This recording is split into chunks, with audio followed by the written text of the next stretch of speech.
You've never seen anything like it before. Open 24 hours a day. Concert tees! I can't wait to wear my new rocking gear I got from Concert Tees. Leggings, accessories, tees. I want to see all my friends rocking the rockin'est outfits from Concert Tees. Online, online, online. Free shipping as always. Shirts as low as $8. Don't wait and get yours today at concerttees.com. Are you ready to rock out with Teaser Talk? A podcast full of music, fashion, humor, and randomness. Here are your hosts, Donna and Holly.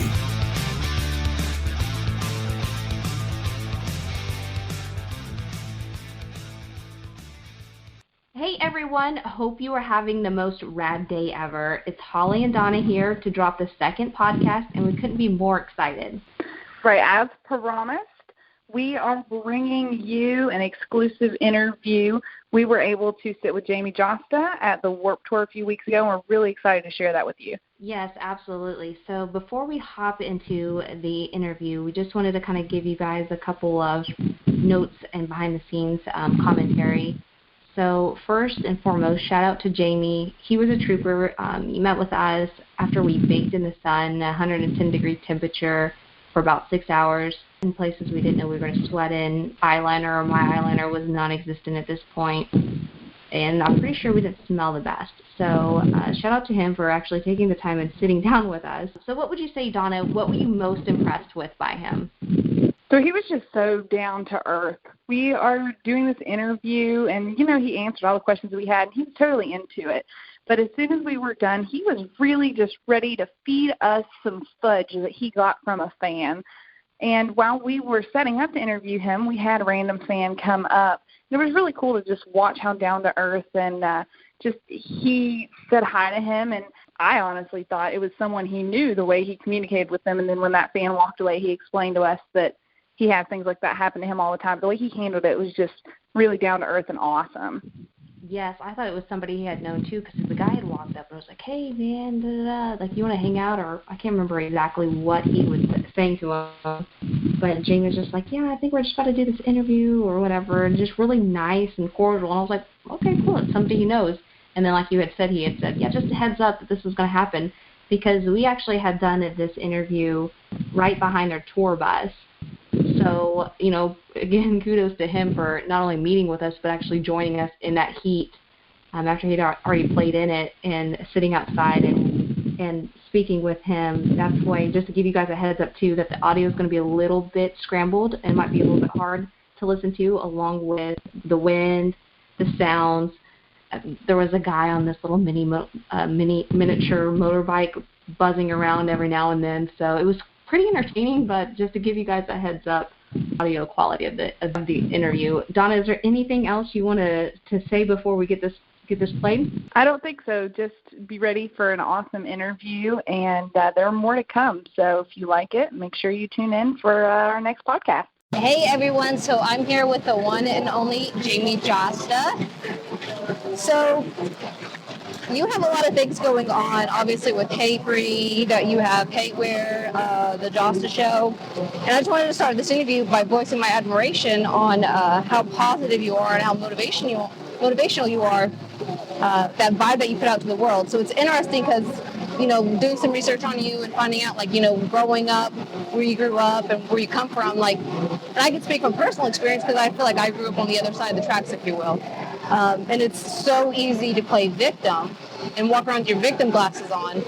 But I feel like that you don't do that, and I applaud you for that. So, what would you say? What would you say is your motivates you to do that and keep you positive?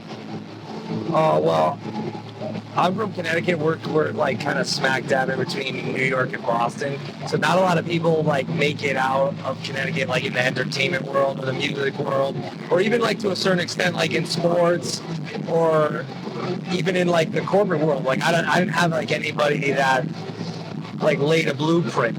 So I knew, looking at kind of the situation with my family and looking at the situation with people going to high school and college, there wasn't a lot of options. Some people I knew, they just enlisted in the Army or the Navy or the Marines or the Coast Guard. Some people went and worked for their families' businesses or went and, got a GED like me. And so I knew early on that I liked music.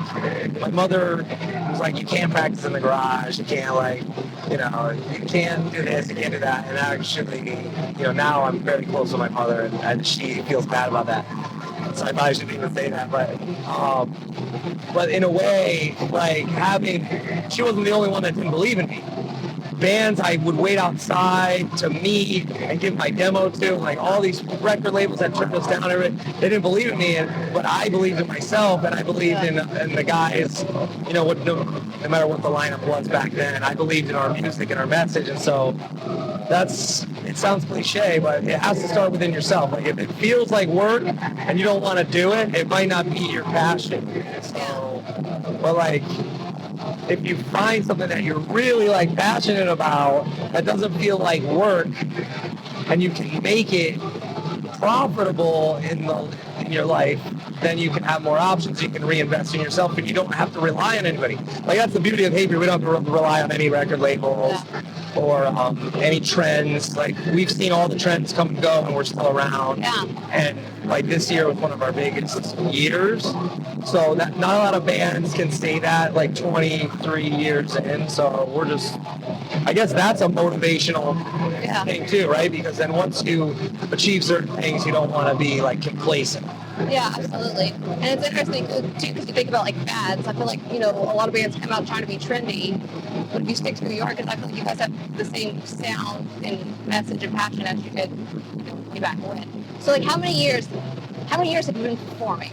It's been a long time. I started my first band when I was like 13, and I think we played our first show in the summer, like before my 14th birthday. So I'm 39 now. So yeah, I've been playing shows and setting up shows and booking tours and playing festivals. And I even set up a couple festivals back in the day. I set up a festival in Albany called the Aggressive Music Festival, where I booked Slipknot, Slayer, and I was on the promoter end of things too. So that's another thing, like having seen different aspects of the industry and of the business, I can sort of empathize with everybody. Yeah. One thing that's like fascinating for me too is like watching you, like when you get on the stage, like you're passionate, like you said, you love what you do, right? But a lot of bands, like they love what they do, but once they get to that point to where they're on the radio, where they're recognized, it's almost like they avoid, like they hate going on tour, they hate performing just for the fact that they're underneath the spectacle of everybody. Everybody's watching them, listening to them. Like they don't want their fans approaching them. Not that they're being rude, but it's just, maybe it's the personality. Like what would you think is the reason for that? Well, like for somebody who's a huge star like Andy Black or something, I can see how it can be emotionally draining. We were never on as many like magazine covers and doing as much as he was doing, but there was a time where I was on TV and people treat you differently, and it does become a drag because you just, like Andy's just like everybody else. He gets up off the bus and he just wants to go to that toilet and take a shit. That porta potty there that is fucking like 150 degrees right now.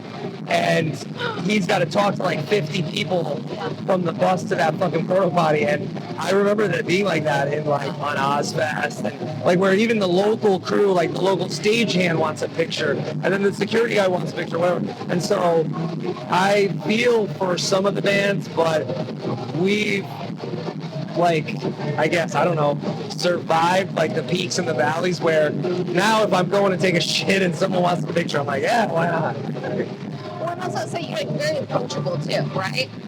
Not Yeah, everyone should go on approach. Right, no, I mean, like, Craig from Sick of It All was telling me the other day, I guess like after you've listened to music, I guess this is proven, like scientists prove this or doctors prove this. I guess after you listen to music at a certain dB level, like on stage, we're really fucking loud. Yeah. And I'm right by Wayne's amp, and I'm right by Chris's amp, and I'm right by the drums. So I guess if you listen to music like too loud, for like 20 minutes afterwards, you're what they call technically punch drunk from the vibrations and the dB, like the decibels. So I noticed that like when I go to the signing, like today we went right to the signing, it's 104 degrees. People are talking to me and my brain is garbage. I can't fucking make a word out. they can't get the camera right, and I'm like, I must be coming off like I'm so irritable. Yeah. Because I'm like, figure it out. Whatever you want to do, we're gonna fucking do it, but fucking figure it out. Like, and then people are looking at me like, what? But I'm like, well, we literally got off stage. We fucking, plus, it's like our therapy. So when you get off stage and you just poured your heart and soul out, like, we relive what made the songs every time we play them. Yeah. Some people, their songs are written by other people, so they have no emotional connection to them. Yeah. But, yeah, hopefully I wasn't too irritable today in Dallas and the 104 degree. This will be your viral apology. There you go, yeah. Make it go viral. Yeah. So, now you've been in the scene for a while, obviously. Like you said, you've been playing since you've been 14. What have you seen evolve and change over the years? Mainly just metal and punk and hardcore is so much more inclusive now, which is great. Every day I talk to someone who feels marginalized and who feels like an outsider, and they say that our music helps them, and that's like the most rewarding thing, especially on Warped Tour, where if you were watching today and I said, how many people have seen us for the first time? It's like over half the audience. Yeah. There's young kids and stuff, and they're screaming and waving, and it's a beautiful thing because, I mean, I see a lot. Like at the signing today, there's a girl who's like, her whole arm was scars. And I know that. I've dealt very closely with that, and I've even myself have been somewhat addicted to pain. Yeah. Or that feeling of, you know, you're hurting yourself. Yeah. And so, and this girl's probably like 16 or 17 years old, and that's the main difference I see, is that when we were kids, we always would play with older bands, or we would play to an older audience. Like we toured with Motorhead and stuff, or we toured with Ozzy and original Black Sabbath and Slayer and Judas Priest. So we were always like that young band trying to win over older bands. Yeah. And now we're like the sort of middle of the road age band playing to younger fans. I mean, obviously there's much older bands than us on this tour, like Adolescents and Sick of It All and TSOL and Guar, but so those were bands like I grew up listening to and that I looked up to. And so since we're in that middle range, that's the main difference I see. And then also, being from the inner city, we had people of all different ethnicities and races and religion. But when I would travel to Kansas, to Nebraska, to Wisconsin or Minnesota or North Dakota, it wouldn't be as diverse in the early days. Whereas now, every day you can see today, like, it's blacks, it's Asians, it's Hispanics, Latinos, whatever. And that is really important because I think for too long, heavy metal, hardcore, and punk rock, it was just too dominated by sort of suburban white culture, and now we're experiencing a really diverse mix of people, which I think it makes it better for everybody. Absolutely, I agree. That's pretty cool. And transgender, I remember when I was a kid, I knew someone who was transgender. It was very hard for them. Now, almost every signing, someone is identifying as transgender, and they are openly being who they want to be without such intense scrutiny, and that's a good thing too. That's awesome. So you said, touring with the people that you looked up to, how does that feel? It's great. And you know what? I busted Pete from Sick of It All was on my podcast, and I was breaking his balls about their singer Lou being grouchy. Sorry, Lou. He's great. Actually, the second day, this was after I did the podcast, I saw him and he was super talkative and was like, said hello and introduced me to his daughter and stuff, and so that was cool because I always feel like I'm just like being a fanboy, like bothering people. And in the past, we had taken them on tour and stuff, and I always felt like I don't want to bother them, just don't want to be like a fanboy or a punisher, as I like to say. And but then I've seen him like 10 times on this tour, and he's always been super nice and like in a good mood. So that was cool to see. Well, I'm sure you weren't like, will you sign my CD? No, but I'm sure back in the day I was probably like, why don't you play this song? Why don't you do this? Why don't you take this band? You know what I mean? You get it. People got to do their own thing, and they got to go off, and being a road dog like that is you have to be a different type of person to be a road dog like that. So we talked about like what you saw has like evolved or changed. What do you see in the scene that's been the same, that's been consistently the same? You know, from a perspective. For better or for worse? Well, think from a perspective like, so like say a new band's listening to this. You obviously want to be aware of like what's changing and adapt, but you also want to bet your odds on what's stable and stability, right? So bet your odds on something that's not changing. What would you say that's for the good? Well, I mean, for the good is like people are finally kind of accepting that hardcore and metal are kind of one and the same. Maybe the metal stuff is a little more technical with the proficiency and the playing, and it's more, I don't want to say involved, but maybe it's just more thought out, whereas hardcore punk rock used to be sort of more emotional and more sort of charged with like testosterone and adrenaline and things that, you know, we weren't worrying about the little licks and the little noodling and the solos and stuff. But like you look at a band like Knock Loose, who to me they sound like almost death metal, but that's like considered like hardcore.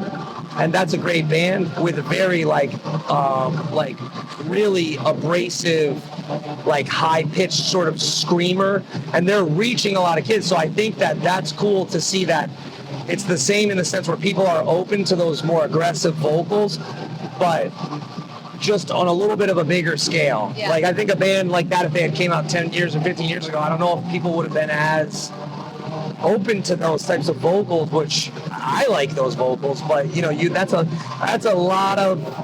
like a big part of why people say they don't like hardcore and punk is the vocals. Yeah. But I don't know. I like when someone has a charged up voice and it sounds like they're losing their mind. I like that. Yeah, for sure. So, you know, you've done TV, you've done the TV show, you have currently the podcast, the show, Hey Free. Do you see any like horror films or any acting in your future? No, I've been in 2 movies, and I hope no one ever gets a chance to see them. One of them, they edited the fuck out of me out of it. Like, I was on the, you know, they say like the cutting room floor. I'm on the cutting room floor. But it was good because I didn't know how to drive stick at the time, which a lot of people still break my balls about. But I can drive stick now. I just don't choose to. I know if I get like a muscle car, which I've talked about a lot, I might get a muscle car. In that case, I'm gonna have to get my stick shift skills better. But like, it was so bad, the scene, like they had to cut it out because I'm in like a Mini Cooper. And the whole time that I was on both film sets, the first time I got the call, my A&R guy, Shinji Suzuki, shout out to Shinji, used to be at Universal. First time I got the call that I got the job at MTV2, so that was a great day, and I always remember that. But I remember sitting there going, and I won't say what I got paid. It wasn't bad, but for an entire day where we could go play a show where I could do a podcast and make like 10 times that, I thought, why the fuck do actors do this? And then, like, if you don't reach a certain level, like in music, you can reach a level of like a Hatebreed or a, I guess on a Warped Tour like this, I guess you could say like a Noir. That's like a legacy band, like a touring road dog band where they're revered. Yeah. In acting, if you don't get to a certain level, people like openly shit on you.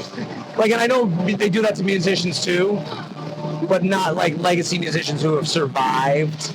Like, they do it to like young bands that they're being haters of. You know what I mean? Like, they'll shit on like some young, hot, handsome band. Yeah. Or some like really pretty girl who's a front woman or something. Yeah. They'll shit on those people. But like in acting, like, if you're like Tara Reid, like everybody's like shitting on you, like, oh, she did American Pie. You know what I mean? Like, act, and then you go, well, all you do is sit around all fucking day waiting to shoot these. I don't know. Acting just seems like a really fucking bad gig. Well, where do you see your career heading, like in the next 10 years? Well, we're booked. Like we. Okay, so you know how like Marvel. Actually, I probably shouldn't. Well, all right. You know how Marvel has like everything like 2024. Like, that's like what we do. That's awesome. So, like, we put out a coverage record in 2009. So that's coming up on the 10-year anniversary. So we'll do like, and also the first record in November is the 20th anniversary. And then the second record is like the 15th anniversary. So like we have like all this touring booked, and then we have like the next cover record, and then the next studio album, and so yeah, so we're like 6 out of those 10 years there's like stuff planned. Well, I'm sure you're probably living so far in the future on some of those planning days that you're like, what year is it? Right, because like the studio album came out in 2016.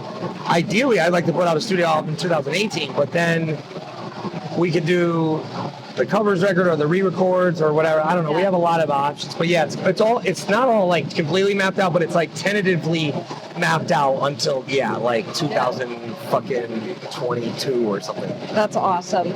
So, like we've talked many times, you have the Jasta show. Can you let those who haven't listened to your podcast know what they're missing out on? Yeah, it's not like regular interview style. It's just like stupid discussion. Most of the time, it goes off into like insanity. Sometimes we get spacey. Sometimes it's business talk. Like if Brent from Mastodon is on, we get like real spacey and weird. Or if like George from Cannibal Corpse is on, we'll talk about like all sorts of different silly stuff. It's just a good time. It's fun. I like podcasts. I like being a fly on the wall. And plus, I'm a very sort of, I guess, anti-social person when I'm off the road. So doing the podcast forces me to be social, deal with social anxiety, and deal with listening.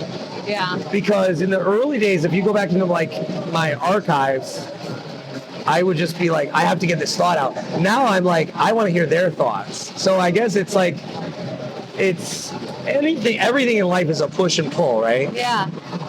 Like my mother is like big into like astrology, and she's always like and a lot of this stuff is like pretty like spot on. Yeah. But like it's a push and a pull, like the planets, the sun, the moon, the ocean, everything is a push and a pull. So like a podcast is like that. Yeah, that's cool. You know, I don't know, now we're getting real spacey. Yeah, that's an example, right? Yeah. That's cool. But like I was telling you before we started this interview, is like I have such a deep personality. Like I'm like, just, tell me straight on. I don't read contracts when I sign them, like, whatever. But sitting through your podcast that are an hour and a half, which I was like starting to push play, I was like, oh shit, hour and a half, like this is gonna be brutal. Big commitment. I sit there and listen to, I don't know how many I burned through in a day. I was, nice. Working and stuff, but I was just like, hearing in the background, and you were right. Like I was taking notes, like thinking like business wise. I was like, that's awesome. But then there's just part times where I just laugh like like what the hell are they talking about? Yeah, so it's silly, awesome. yeah. I will say definitely people are missing out on it. Well, I said to Kevin today, Kevin who does the whole work tour and everything, I said, hey, I said some things on the podcast. I just want to say them to you first before you hear them on the podcast. And like, that's one thing that now I'm definitely more aware of. Like, the fact that what I say sometimes carries weight and can either bum people out, or people will be like feeling like maybe I shouldn't have said certain business stuff out. Yeah. Well, like all I said was, I felt like not capitalizing on like I Prevail having a hit song, us and Attila having a little like moment. I mean, they're on their 7th album, we're on our like 8th album or whatever. And then also Guar being the legacy band. I really felt like as Andy as the headliner, and then I Prevail with a radio hit, and then Beartooth with a radio hit, like that was a lost opportunity, because this is very much like a Mayhem Fest, and those Mayhem Fest people don't even know that like us and Guar and Attila and Beartooth and these bands are on it, because it's in such small print, and the focus is kind of on like the Valiant Comics. And I even felt bad about, I was like, oh shit, I hope Valiant Comics doesn't think I was like shitting on their art, because the art was amazing and everything. I just feel like when you see that program, if you saw like Ash from New Year's Day's face and Andy's face, or like, maybe Beefcake or someone from Guar or someone from Beartooth or our band or Attila, maybe then the kids would look at the logos like we used to look at the old flyers. Yeah. Because even today, like a huge Facebook fan page hit me up and said, you're in Dallas? And this is a Facebook with like 1 million fans that is catering to the metal audience, because they don't check on Warped Tour. It's not. And it's like marketing too to their targeted audience. Like that's great for those. Like I feel like there's just different audiences. So like also it's marketing too. Thinking about it. Well, and also like, look, if it's not broke, If it ain't broke, don't fix it, right? And Kevin's done this, has a strong brand. He's done it for 23 years. And this year just being a little bit smaller, it is what it is. Yeah. I guess it's all after the fact anyways, and I just want to clarify that I have nothing but like respect for everybody on the tour and all the bands. I mean, there's bands that surprise me every day. Like today, I finally got to see some of Silverstein because we were signing while they were playing, and he does a podcast. The singer of Silverstein does a podcast, and like the band is great, and that's like a band they're a legacy band. They've been around for years and years and years, and they sounded great, and you know these fans of the heavier bands like War and Hatebreed and Amur and Acacia Strain and Knock Loose are checking out those style of bands and are going, wow, I should give this a chance too, you know? Yeah, that's pretty cool too, because like there's bands that I didn't know existed until today, and you know I probably would never have found them if it wasn't for, you know, bands like you guys bringing me and attracting me here. Well, yeah, like Fire from the Gods, I think they're called. They were great. This band Trophy Eyes are more kind of like rock. I don't know, Screamo, they were really good. There's a bunch of really... New Year's Day, I'm opening for them October 7th. My other band, Jasta, is going to open for them. And that's so refreshing to see, like, just young people who are into heavy rock, and they don't care about the scene. They don't care about... It's not a social event. They're here to see New Year's Day and see Ash, and they really connect with the music, and that's what I really like. Yeah. I like that. Coming from that world where hardcore and punk shows were more sort of a social event and not sort of a celebration of the band. Yeah. And don't get me wrong, there are a lot of fans that do celebrate the bands, but this is a moment for those bands. I Prevail, New Year's Day, Beartooth, Andy Black. They're having their moment, and their fans are super into what they do. Yeah, very cool. So people who aren't subscribed to your podcast, how do they get connected? All right, so they can go to gasdigitalnetwork.com. Use the code JASTA because that means I get a single subscription, and then the company knows. I mean, I'm part owner of the company. Shout out to Ralph and Lewis and Big J and everybody. There's a bunch of cool podcasts on the network, and we brought in Michael Buffer from the UFC. I'm sorry, Bruce Buffer. Sorry. Michael is his brother who does boxing, right? And Bruce is the UFC. Bruce is UFC, and Michael Bisping, middleweight champion. He's got a podcast now on the network too. So we're growing. But yeah, gasdigitalnetwork.com. There's over 270 episodes. There are 265 episodes in the archive. Yeah, it's pretty cool because like I was listening to it on iTunes, and I would always hear you talk about it or whatever. I was like, okay, well then there was like an episode that I wanted to listen to, and I'm like, man. So I went down to subscribe to it just so I could hear it. Right? Thank you. That's so great. I can see definitely the benefit of subscribing in and getting that access. And hopefully it'll grow. Like they are going to let me bring in other podcasts, and hopefully like I will help develop new podcasts and scripted podcasts. I love scripted podcasts like Hardcore History, and there's a bunch that are out there that are great. I would like to maybe even executive produce some scripted podcasts too, because there's a lot of writers that are brilliant that don't have any of their stuff available as like audiobooks or as podcasts. Very cool. Well, any last words for fans? No, just thanks to everybody who caught us this summer. I really did mean it, like when I said, hey, we're not coming back to a lot of these cities. Yeah. By the time this gets up on YouTube or on your page or whatever, maybe we'll have announced the fall tour. But yeah, we don't. The time frame is tough. Yeah. And we are going to Europe in January. So, like, I really do appreciate everybody who came out here, stuck through our set, like through the heat, stuck it out with us, came to the signing, waited in line for 100 people, 150 people, whatever, and then also came to the live podcast like you guys did. Thank you so much. And yeah, we don't get to do a lot of summer tours because we're always in Europe, so I'm just happy that this is the first like Hatebreed summer tour in the States in, gosh, I don't know how long, probably since 2009. That's awesome. Well, thank you for sitting out here. It's still 103 degrees, but thank you so much for we got a little breeze. It's nice. And taking the time to meet with us. My pleasure. Yeah, good luck with everything. Awesome. Thank you. All right, guys. So that was our interview with Jamey Jasta. I really hope you enjoyed it. As we said before, we had a great time sitting down with him. Glad we got that experience. So we'd really just like to know what you guys thought. Yes. So please reach out to us on Twitter. Our handle is talk_2_teaser. That's the main form of communication that you can reach Donna and I both. We are on call 24/7. We'd love to hear your feedback. We'd love to hear any questions you have. It was just an awesome experience, and I'm just so glad to be able to be a part of it and to give it to you guys.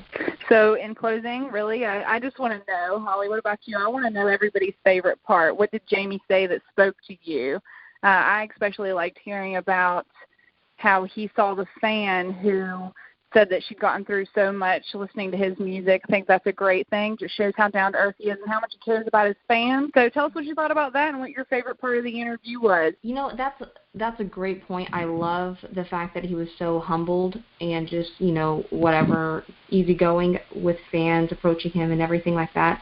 I would say my favorite part was whenever we had asked him about, how is he so positive and how does he remain so positive, and it boiled down to him just being, believing in himself.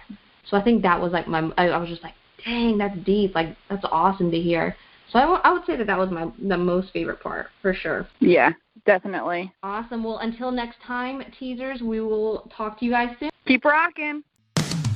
Thank you for listening to Teaser Talk. For topic requests and to connect with the hosts, follow @talk_2_teaser on Twitter. Keep rocking.